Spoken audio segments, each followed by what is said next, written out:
recruiting Aaron Rodgers to be the new Raiders quarterback. Duh. Why would anybody not do that? I mean, 100%. That's my guy, obviously. And Davante Adams, that is the best use of a very firm duh I've heard in quite some time. Duh. The Aaron Rodgers to the Raiders recruitment pitch is gaining steam, and it seems like Rodgers is very open to the idea. If he wasn't, he would have shut that down immediately. Today, I will talk about how the Raiders can make it happen, but why they shouldn't. Derek Carr will certainly be traded this week, maybe, which will then give us clarity on where Aaron Rodgers will play in 2023 if he comes back, maybe.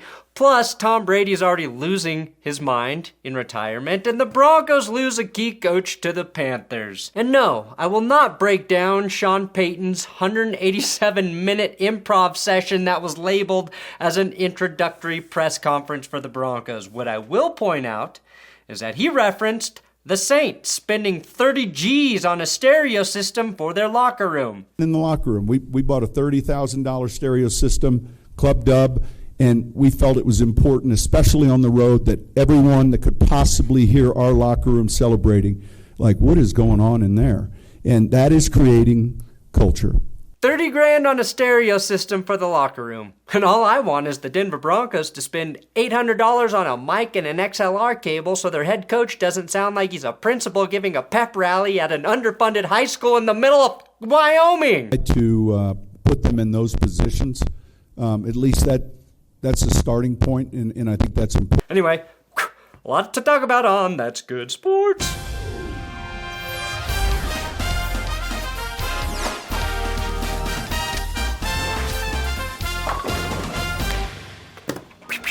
Please subscribe here. Today's episode is sponsored by Roman. Go to ro.co/thatsgood. February is the month of love. But maybe as a man, you're feeling a little nervous about that big moment with your significant other on that special day. Designed to sell greeting cards. You're not alone. 50% of men have symptoms that get in the way of wanting or enjoying sex. That's why I've partnered with Roman to give you a safe, discreet, and FDA-approved option to take care of the kind of issue or issues you can't address in the comment section. I mean, you can, but you're gonna get some weird answers there. Roman can address a variety of sexual health needs for you, not just ED. With Roman, everything is online, including their virtual visits with a medical professional who can help you address ED, not lasting long enough, low T, and sex drive. So use my link below or go to ro.co/thatsgood for a straightforward digital experience and 20% off your order with everything being delivered in discreet packaging to your door. Wait, is this why Russell Wilson struggled? Any weaknesses? Here's what I know. I know he's a hard worker. I know he's an extremely hard worker. That's important. Is that how the play calls sounded coming into his helmet?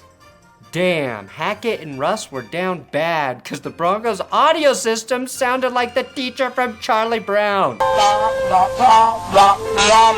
Maybe we owe them both an apology. My first question, is Tom Brady okay? I am legitimately worried after he posted this to Twitter. I will say he does look better than the last time he took an underwear pic at the Combine in the year 2000. I haven't seen Brady hide his balls like this since Deflategate. Maybe the NFL should do him a favor and destroy his phone this time. Would it be fair to call this the tuck rule? Why is it not surprising at all that Tom Brady has a full-sized mirror next to his bed? Some are saying this is Tom Brady's announcement that he's starting an OnlyFans. Newsflash, he already has that. It's called the TB12 website, where the people he rips off are only his fans. So, Tom Brady is posting thirst trap underwear pics and flesh-toned briefs, which is really what makes this photo so off-putting, right? And Peyton Manning is out there screaming at officials reffing flag football games. Somebody knows a bylaw in this rule book. He said I can take a knee. That's a penalty. You can't do that. You can't run. He said I can take a knee. That's a penalty. It's a penalty. It's not a fact. Man, retirement is rough for former NFL QBs. Broncos defensive coordinator Ejiro Evero is leaving Denver to join Frank Reich as the Carolina Panthers DC. Panthers fans should be very excited about this hiring. In a season where pretty much nothing went right for the Broncos, Ejiro Evero was the bright spot from start to finish. Until Christmas Day. That's not what he wanted to cook. Where his reward for coaching a great defense was to have them give up their most embarrassing performance on Jesus' birthday in front of their biggest audience. But until that day, the Broncos were basically a top 3 defense in scoring, with being number 1 at different points throughout the season. Evero was so good, I think that Broncos fans would have happily welcomed him back as a head coach. Evero managed to get great play from his defense, even though they lost starting corner Ronald Darby to injury, were without premier pass rusher Randy Gregory for most of the season, lost their other edge rusher Bradley Chubb in a trade, lost his replacement depth player Jacob Martin. Basically, Denver's defense finished the season with 4 key starters on IR and 2 key depth players on IR as well. Yet Evero got continued production from that banged-up unit while also having no help from the Broncos' offense literally every week. Evero is a head coach in the making, and the Panthers got an absolute steal. Former NFL cornerback Vontae Davis was arrested for a DUI over the weekend. You might remember Vontae Davis as the guy who quit on the Bills at halftime of a game back in 2018. Too bad he didn't have that same instinct to stop drinking before things got out of control. Davis is actually lucky he didn't kill somebody.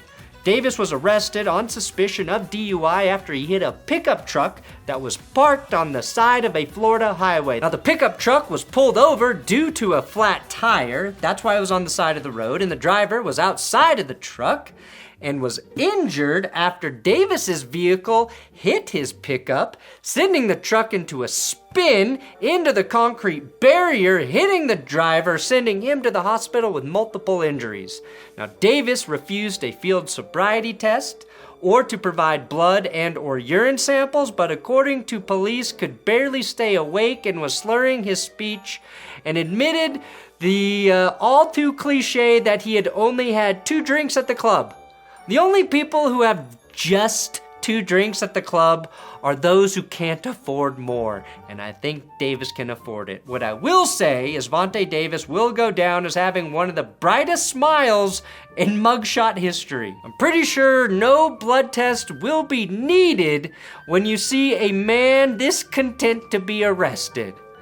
Only a very drunk man would be smiling like that in that situation. Now, it appears that there may be something holding up contract negotiations between Lamar Jackson and the Ravens, and it's only a mere $100 million in guaranteed money. A year ago, renowned pervert Deshaun Watson got $250 million guaranteed from the Browns, and though some thought that deal would reset the quarterback market, that hasn't proven to be the case. The Ravens aptly pointed out that Lamar Jackson does not need an extra $100 million guaranteed since he doesn't have $100 million worth of lawsuits to settle. So, checkmate, Lamar. Checkmate. Personally, I think the Ravens would be extremely foolish to let Lamar Jackson walk or even trade him, but he's also put himself in a tough spot by not hiring an agent with this much money on the line and letting this whole process drag out so long.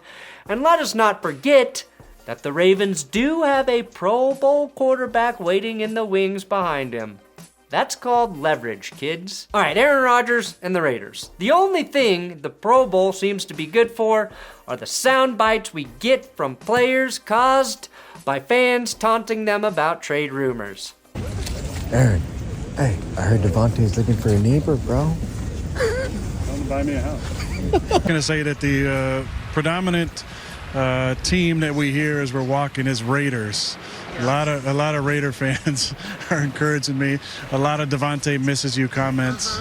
So we're having some fun with it. Oh, that was at the Pebble Beach Pro-Am. Why do we need the Pro Bowl again? We know now the 49ers are not going to pursue a veteran QB, and that Aaron Rodgers, per his own words, while golfing, is not going to the 49ers. Got any news you want to share with us? Not going to San Fran. We also know that the Raiders would be interested in making a play for Rodgers, as would the Jets, and some are even saying the Patriots. Now, Josh Jacobs revealed that the Raiders are looking at 3 quarterbacks for this upcoming season. I don't speak on where they leaning to, but I know they the 3 that they looking at. So yes, I will now guess who those 3 are: Aaron Rodgers, Jimmy Garoppolo, and Mike White. Duh. Possibly a rookie. Maybe Mike White, though. What we don't know, as of today anyway, is if the Jets are the team with the biggest interest in acquiring Derek Carr. Apparently, multiple teams have put in trade offers for Derek Carr, to which the Raiders have agreed on in terms of compensation, and that's according to Adam Schefter. Now, we believe the teams to do so are the Jets, the Panthers, and the Colts. The Saints were very interested, but after seeing this video, they notified the Raiders that they could not foresee having another QB with absolutely zero swag to lead their team for another decade. So they're out. Now the Saints do have the 30th pick in the first round of the NFL draft, after the Broncos sent that pick over in the exchange for head coach Sean Payton. If the Raiders take that pick for Derek Carr, you have to think about all the shit that single draft pick has generated. The Dolphins had the 49ers pick in the 2023 first round. Because of the draft picks, the 49ers dealt to Miami to move up for Trey Lance. Because of that trade, the Dolphins have Jalen Waddle, Tyreek Hill, and then Bradley Chubb, who they acquired from the Broncos this season. The Broncos now have Sean Payton because of the pick they got from the Dolphins. And now the Saints, with that pick, could possibly use it for Derek Carr. That's got some mileage on it, that pick. The Aaron Rodgers rumors started to really gain some steam this weekend. If Rodgers is indeed open to joining the Las Vegas Raiders, I have to believe that Rodgers has no interest in winning another Super Bowl. The Raiders are not a team that are simply a quarterback away from making the big game. They're an entire defense away, and it's hard to build a defense if you give away your picks for an Aaron Rodgers. The Raiders had a good quarterback in 2022, and they got worse. The Raiders would indeed be better with Aaron Rodgers, yes, but it really feels like they are in a 2-year window to build out that defense. The only 2 pieces I love on that side of the ball are Max Crosby, maybe Nate Hobbs, maybe Tyler Hall, who came in week 11 and played well. So really, I love one piece. We're about to find out, though, how smart Josh McDaniels and GM Dave Ziegler really are. First, they have to trade Derek Carr, and they are lucky he is willing to play nice and allow a trade.